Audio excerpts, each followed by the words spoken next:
So this wooden plaque has been turned into a table, and the section that Cheri's working on here this is after it's been buffed out a bit. Yeah.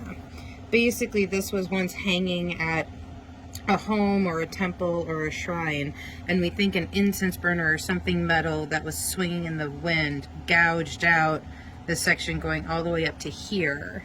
But I've been working on buffing it out and basically using wood refinisher as paint With makeup brushes. Because they're soft enough to handle all of this without any bristles falling out and without them being damaged by the oils that are in the refinisher, and without anything, damaging the wood itself. It's soft enough to get the job done, but strong enough to also get the job done.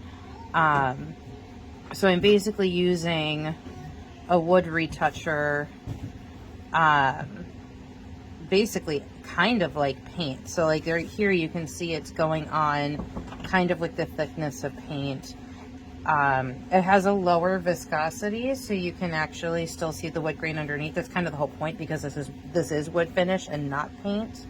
But for the areas that had to be buffed down, there are different tones of wood finisher that I'm going in and, kind of glazing in a way over this to try to help bring out the richness and the variation in some of the tones, so that it looks as uninterrupted as possible.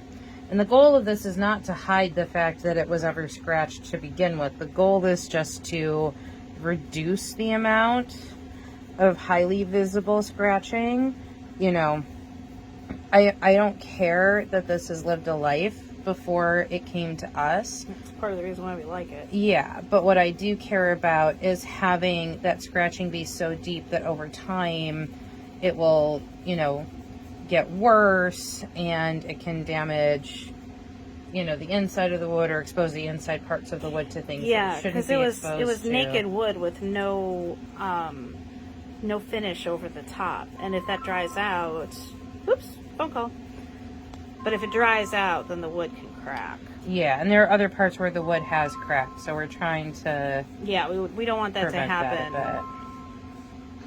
Alright, I am about to head home for the night, but this is the progress on the table. I'm actually really pleased with how it's coming out.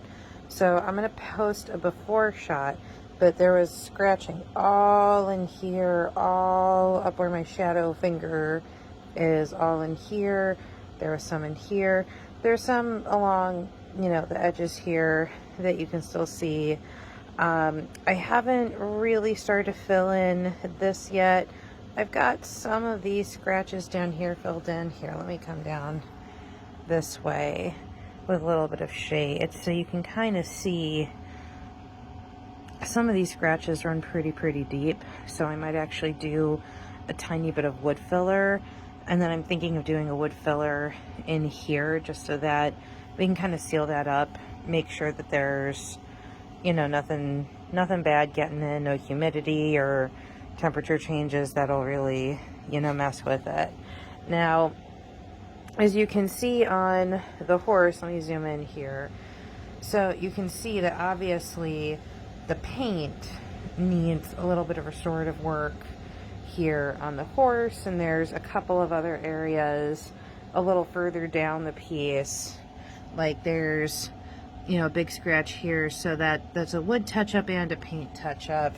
And if we kind of jump over all my materials here, you can see there's parts of the paint that have actually flecked off with humidity changes and scratching over time. So I'm hoping to work on this second half. And I've got a big crack right in here that I'm hoping to fill in and take care of so that crack doesn't get any worse. And since we've turned this piece into a table now, it's bolted from underneath to, table legs and everything. So that'll help stabilize this so that it doesn't get any worse and like really split apart. You know, there's pressure to keep it in, but I just want to seal that up so that it's not subject to, you know, humidity changes. And then obviously, you know, there's paint in here that needs to be done. And I've got, for the paint parts, I have my professional Japanese paints here that I'm going to be working with to accomplish all of that. So obviously this part of the restore is dry, otherwise I wouldn't be putting stuff on top of it. But, you know, I figured this might be something a little fun and different that you guys don't get to see every day. So there you go. Part 1 of the Great Samurai Plaque table restoration. Woohoo!